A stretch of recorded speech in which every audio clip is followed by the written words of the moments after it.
I've seen a lot of teams, especially teams that tend to rely on their agencies to do a lot of the heavy lifting when it comes to creative thinking. I've seen a lot of those types of organizations um, essentially approach, especially first-time orchestrated journeys, with completely over-engineered logic, so that you might have, let's say, 150 branching points within one journey in order to complete one single process. And if you think about each of those branching points, even in just a binary logic where you're just presenting the customer with, let's say, an A or a B path to go down and not multiple paths, that's 300 different touch points that the team ultimately has to manage for personalization with the customer, and that becomes very unwieldy very fast. You are listening to Power Marketing with Kevin Lee. Kevin and his agency Did It have helped thousands of businesses win through superior marketing, as have his books, articles, speaking engagements, and the E-Marketing Association Power Marketing podcasts. Here's Kevin. Super excited to be chatting with Chris Yu today, whose title at U.S. Bank is Senior Vice President, Head of Digital Transformation. So that seems like quite a mouthful. It also seems like it could cover a lot. So what is your role at U.S. Bank? Like, what's your day-to-day? What is actually included in that? That's a great question, Kevin. So, and I should say that it is actually a title that's evolving, because up until just roughly the last month or so, I have been leading marketing technology strategy at U.S. Bank from within the marketing department. So really kind of responsible for building out the capabilities that digital marketing runs on. And we have just completed a major stage of our evolution. And I've been moved from kind of heading up the MarTech strategy piece to actually moving into a head of performance marketing for our owned digital channels role. So I will be leading marketing on our website, in our secure online banking portal, our mobile app, and email as well. So it's I guess moving from the frying pan into the fire, if you will. Well, actually, what I love about that transformation is performance marketing can only perform if everything is very customer centric and UX is really humming, right? Because if you're going to be doing any media acquisition of clicks, impressions, whatever you're doing, it all relies on the fact that once you get the person into your ecosystem, that they actually are delighted by the user experience, right? So all those things that you did in the past really dovetail really well into your next role, because that is part of the digital transformation. So that's sort of really cool. So I'd love to talk about the sort of customer centricity and the role that it plays into performance, right? Because if you're not customer centric, you sometimes can't even afford the media that you're supposed to be out there buying. Yeah, absolutely, 100%. And I like to use house building metaphors a lot in discussions, and that might be because my roommate in college and my wife's father, so my father-in-law, we're both architects, and so I tend to think a lot in architectural terms. But I really think of the digital transformation piece as sort of the foundation, if you will, of the house, and then to kind of continue building out personalization as a house, you really need to start to think about all of the different rooms that customers live in, and how form and function go together. So absolutely. I mean, I think my own journey, if you will, or transition, is part of a larger evolution for sure on our team. And I think it's also reflective of how closely capabilities and user experience go hand in hand with delivering personalization. Right. So, what I'd love to learn a little bit more about is, when you think about customer customer centricity, how do those KPIs differ from the kind of KPIs specific to customer centricity, differ from KPIs that you might be using in a broader marketing context, right? I mean, now that you're performance marketing, you'll have a whole separate set of KPIs that are specific to performance marketing. But if a person is thinking about user centricity, how should they sort of determine whether they're improving customer centricity? Is it just like bounce rate or level of engagement or time on site? Like, what are some KPIs that dovetail well with that? Yeah, absolutely. So, I think you're right. There's a distinction to be made between sort of the fundamental KPIs that everybody needs in order to be able to just measure effectiveness of digital experience. So, you have to start from a basis of, looking at your digital funnel and understanding how many impressions are you getting, how many unique visitors. If you're selling something, online, how many application starts and submits and conversions are you ultimately driving? What is the click-through rate to measure the engagement? But I think there are additional metrics to look at when you want to really begin to drill into customer experience, and I think it depends a little bit on the organization's needs. For example, I think we are increasingly moving away from or adding to the kind of basic blocking and tackling of all of those metrics that I mentioned, to look at where are there particular gaps in the funnel, and when we have customers who are qualifying for some sort of message or offer, and they're not seeing something, why is that? That's a key question that we're asking ourselves a lot. For one of the programs which I manage at US Bank, which is our Next Best Action marketing program, where really, the technology in a sense is making a lot of the decisions in terms of prioritization and arbitration, and picking, in what sequence customers are gonna see certain messages.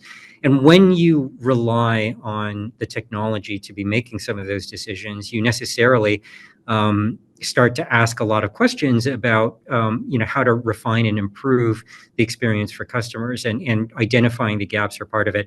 Looking at things like session times may or may not be part of kind of the phase one of looking at the fundamentals of your KPIs when you're starting to think about a customer experience. Looking at sort of click path analyses, and really looking at essentially what nowadays we really call journey analytics, are adding is a way of adding dimensions to the basic measurements that may be a kind of a later stage for a lot of organizations.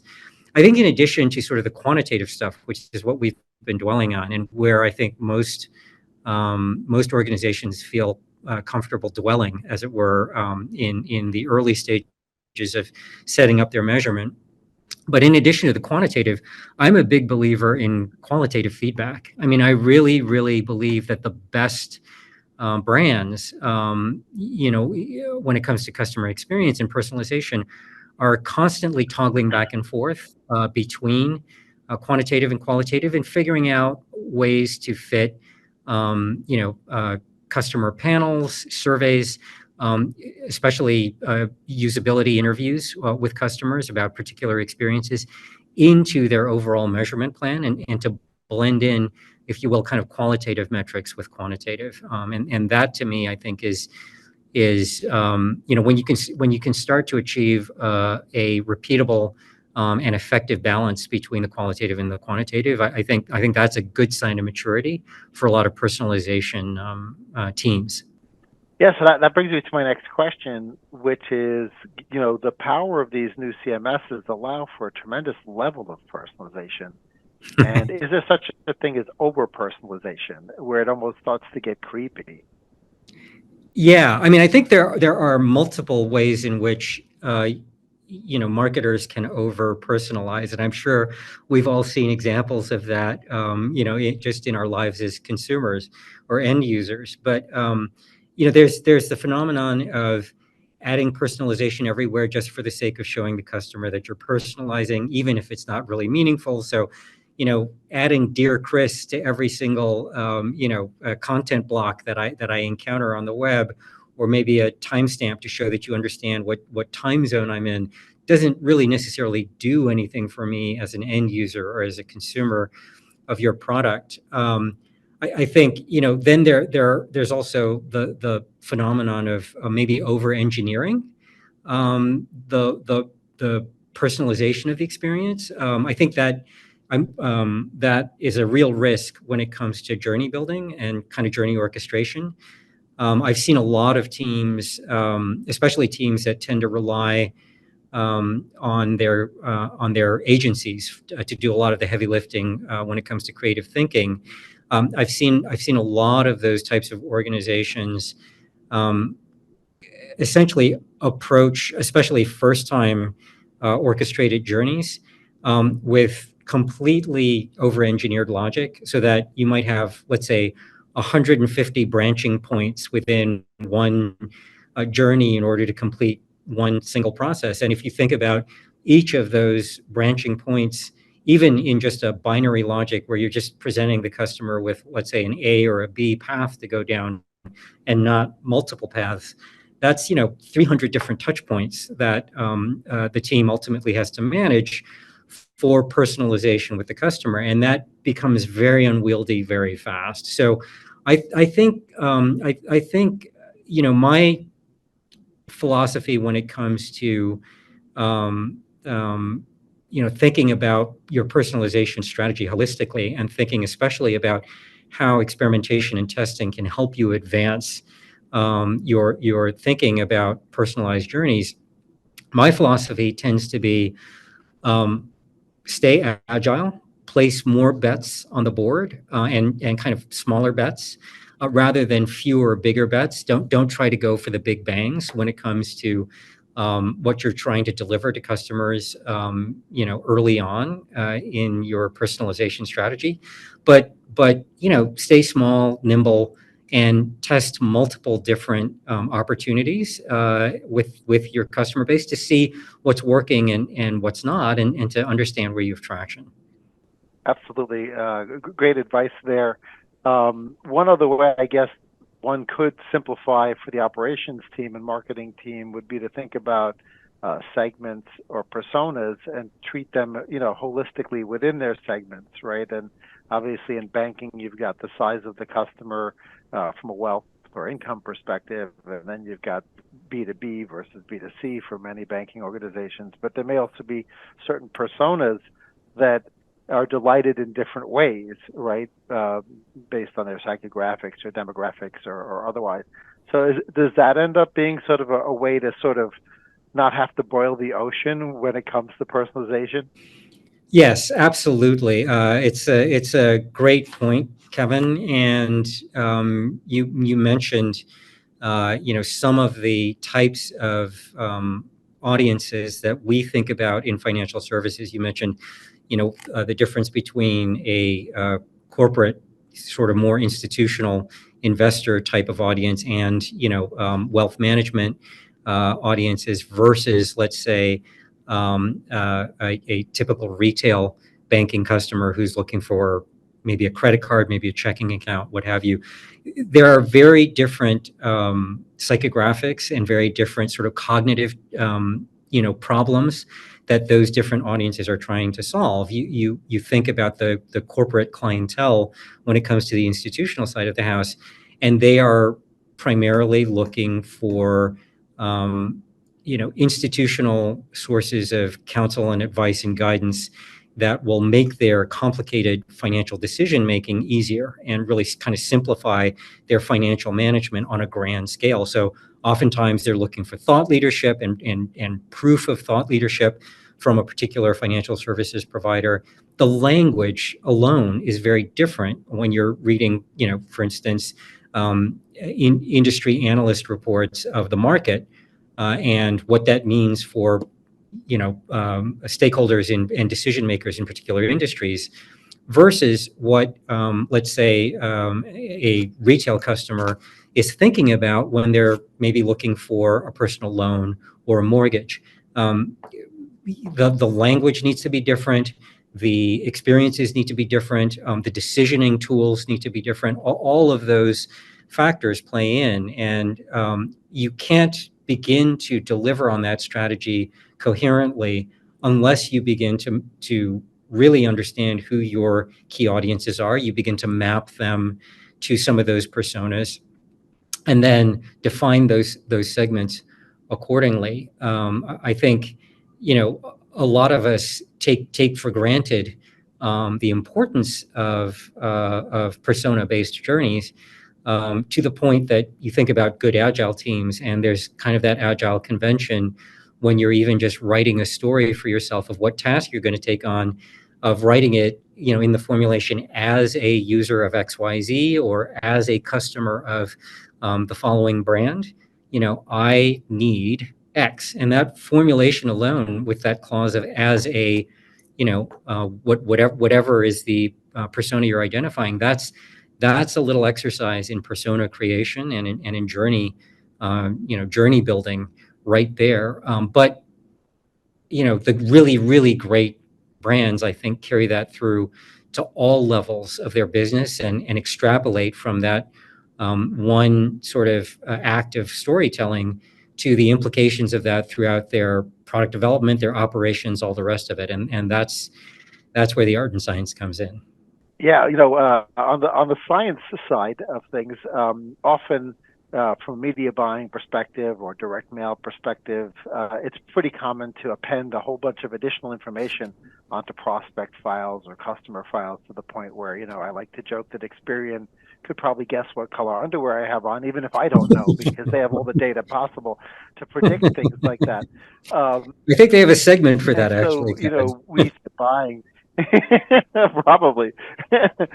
but we don't. I was curious whether that kind of appended data is also useful from a UX or personalization perspective, right? To help build a more robust persona on people, so that you can further delight them and meet their needs better.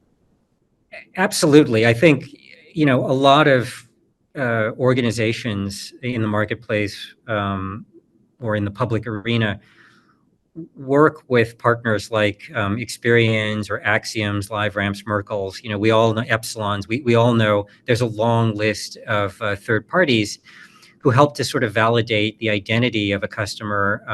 Especially when the the need by the organization is to understand where the customer is coming from, before they arrive at an owned digital property. That's a crucial question that all organizations ask themselves on a daily basis. I think the challenge increasingly when it comes to personalization is to move beyond, what might have been our business as usual practice in past decades of sort of hoovering up as much data as we possibly can about the customer, and to really be far more surgical and strategic about what information we're bringing in and appending to what we know about the customer. And that's, I think, for two reasons. One, obviously, the available universe of data has simply exploded over time. And so managing all of that data, in a coherent way is a lot of where the magic comes into getting personalization right. You don't need all of the attributes that an Epsilon or an Experian has on the customer necessarily. And there's an added nuance that is becoming increasingly important in the wake of the California Privacy Rights Act and similar legislation, and that is the alchemy of the equation of trust that you have to maintain with the customer. How do you give them every assurance at every step that what you are doing is consensual, is completely protected, secure, and safeguards their privacy. And that's a complex equation to get right. So there are many incentives I think, for organizations to continue to use, uh, strong, effective third-party partners in collecting the data and building out the universe of insights that we use to engage customers effectively, because we know that customers want that level of personalization. But at the same time, we have to do it in a thoughtful way and in a way that you know uh, doesn't violate the customer's trust. Yeah, that's a really great point. When it comes to delighting customers in a web environment or even, I guess, offline, different industries have different ways that they approach it. And some industries are lucky enough that it's like a sexy industry. It's fashion, it's cosmetics. Even some products are sort of sexy. But a lot of marketers in B2B and B2C are in categories that are not quite as inherently exciting. But yet you still have the mandate to delight the customer. So in a more boring category, right, how do you delight the customer with the UX and with the overall user experience? Yeah, I wish I had, I guess, an easy recipe for delivering that sort of delight. I think that your question is such a wonderful question at so many levels, Kevin. Um, I really feel like when I think about um, the companies and the the people whom I look to as role models when it comes to delivering that sort of delight over time. I'm a little bit of a fanboy. I guess I always go back to Steve Jobs and Apple. And I think Apple is actually a great example in answering that question, because before, Apple really became what it was under Jobs, you think about the product category and sort of industry vertical of Apple's business, which was PC hardware manufacturer and device manufacturer, and it was not at all what you would call sexy. I mean, I think if we think back to the early days of the PC industry, all of us old timers can remember fondly, the days when we just thought of them as clunky plastic boxes, right, for nerds. And you would spend most of your time, trying to get the floppy disk into the PC. And Jobs came along with an entirely different vision of what technology could provide. And he has a really fantastic anecdote that he tells in the Stanford Commencement Day speech that he delivered in 2005, a short while after he was diagnosed with pancreatic cancer. And it's a very moving speech for so many different reasons. But he tells three different stories, and the first story, which is one that I really, really love, is the story of sort of how he became Steve Jobs after dropping out of college in his freshman year. And after he dropped out, which he said was one of the smartest decisions he ever made in his life, he realized that he was suddenly free to pursue the things that he was really passionate about. And on the campus of Reed College, one of the disciplines that he noticed was really very present in the air, and that the Reed faculty were very strong at teaching, was the art and the practice of calligraphy. And he got interested in that, and he started attending calligraphy classes. And it's because he became an admirer of calligraphy as a discipline that he started paying attention to font design. And as he put it, the Macs, the first generation Macs, would never have been what they were if I hadn't attended that class at Reed and hadn't become interested in the different historical styles and types of fonts, and what happens when you resize them, and how to replicate that in digital form. And he has a beautiful sentence where he kind of sums up what that experience of bringing that knowledge from his youth into his business at Apple really boiled down to. And he tried to kind of boil it down to its essence by describing it as an experience of encountering the artistic the artistic subtleties that can't be captured by science. And I think it's such a beautiful way of describing what was really new and completely different about Apple under Steve Jobs. I really think it sort of expresses how Jobs forced everybody that he worked with to try to find the human in the mass produced and in the machine made. And I think that's really what we're still exploring the boundaries of today, and where the art and science of delivering delight in personalization really comes in. I don't think we've exhausted the what sounds like the very simple opportunity to rediscover artistic subtleties that science can't capture, but then replicate them, on a massive scale for the social networks and the customers and the end users that we touch. That is a frontier that we're still exploring today in the world of Gen AI, and I think about those words that Jobs wrote in that commencement speech all the time, because I think it really captures the moment that we're living in. Yeah, well, one of the things I like about that story is that translates into brand premium, right? Because Absolutely. form and function are different, right? And the way in which you deliver the function it makes a huge difference, right?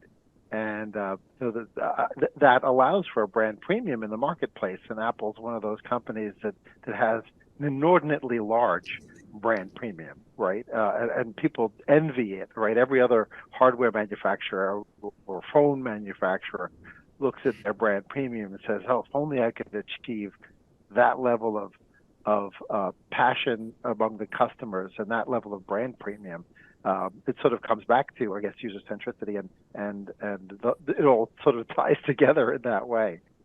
Absolutely, and I think it gets back a little bit at the question that you raised earlier about what metrics to be looking at when it comes to measuring the effectiveness of personalization and the ability to delight the customer. It's I think unless you have exactly that same passion for delivering on the details, you're not going to inspire the passion in the customer base to seek out and re-engage with your brand. And it's when you begin to achieve that equation, that kind of feedback, that fortunate circle, as it were, between the brand or the organization and the end user, that you shift what metrics you look at, and you shift how you think about measurement. Yeah, absolutely. Depending on sizes of organizations and their corporate structures, it could be all sorts of different titles who essentially have this mandate of digital transformation. And it could be that they're late to the game in going through their digital transformation and sort of are playing catch up, or it could be that they're almost on the bleeding edge of digital transformation and they're just looking to iterate further.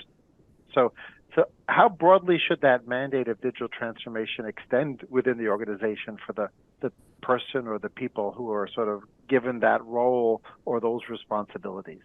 Yeah.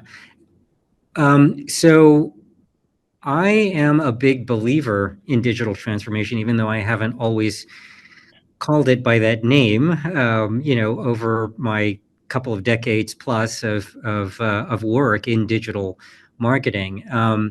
But I think it is, even though it is a bit of a mouthful, it is a kind of a title that makes sense nowadays, because I feel like the pace at which we're seeing change at every level, that's driven by technology, that's driven by increases in computing power, driven by increases in the ability to marshal the data and orchestrate it, that those changes are happening so fast. I think it's almost like we say every 5 minutes it's getting faster, but it is. And I don't think there's really any conceivable limit, if you will, on where transformation should start and end. I mean, it is fundamental now. Digital capabilities, digital ways of working are fundamental to all of the ways in which we collaborate with each other, the ways that we work with each other, the ways that we communicate with each other. So I really do believe that transformation is a sort of fundamental responsibility of all organizations nowadays, and that organizations need to be thoughtful about how, in fact, they implement digital transformation, because not every organization is going to have the same level of resources, the same kind of funds to invest, or the same kind of needs when it comes to how they interact with their end users. And those strategies are not one size fits all by any means. So I think it's a field, if we can call it a field, that I think is only going to have a lot of growth and upside in the coming years, and that I don't see slowing down anytime in the future.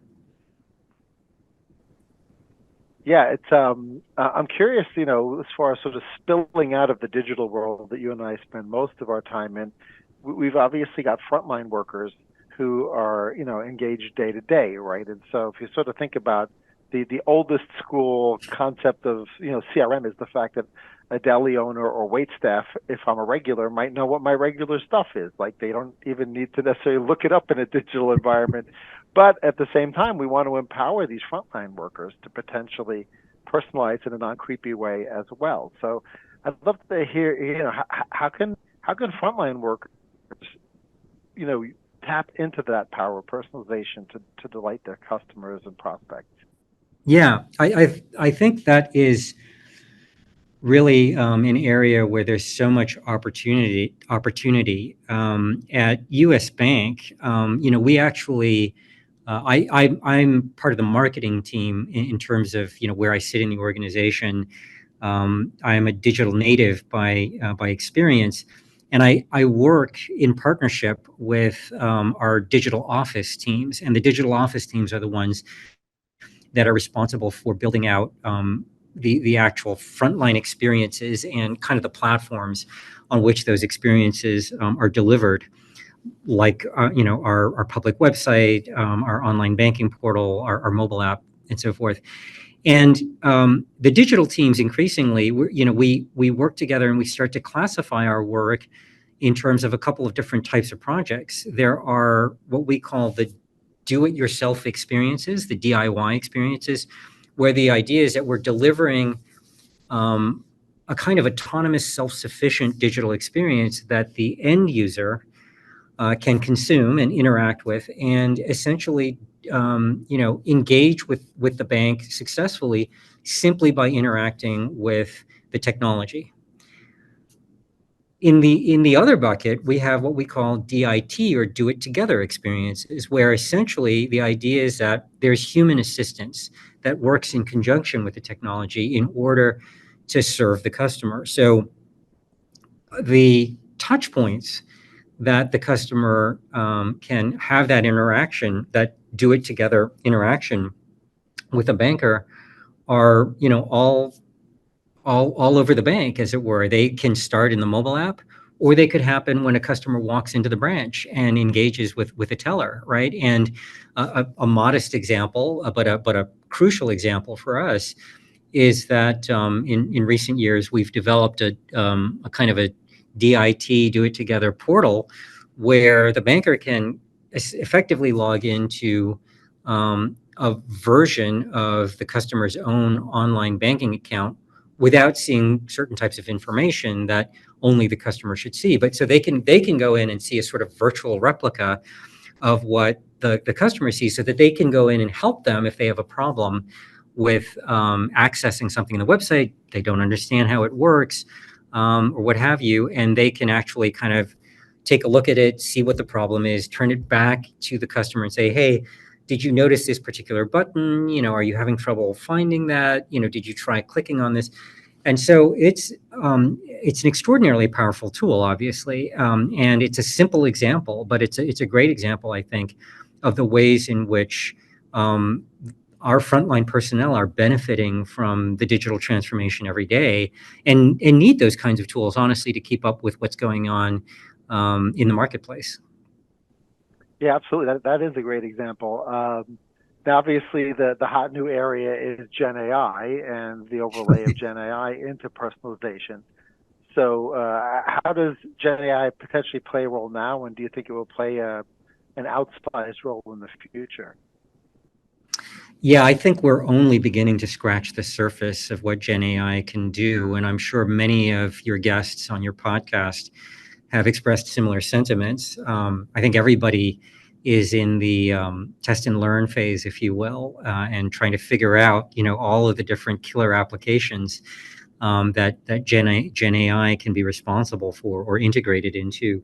Um, in our marketing team, we're focusing in particular on a couple of different opportunities.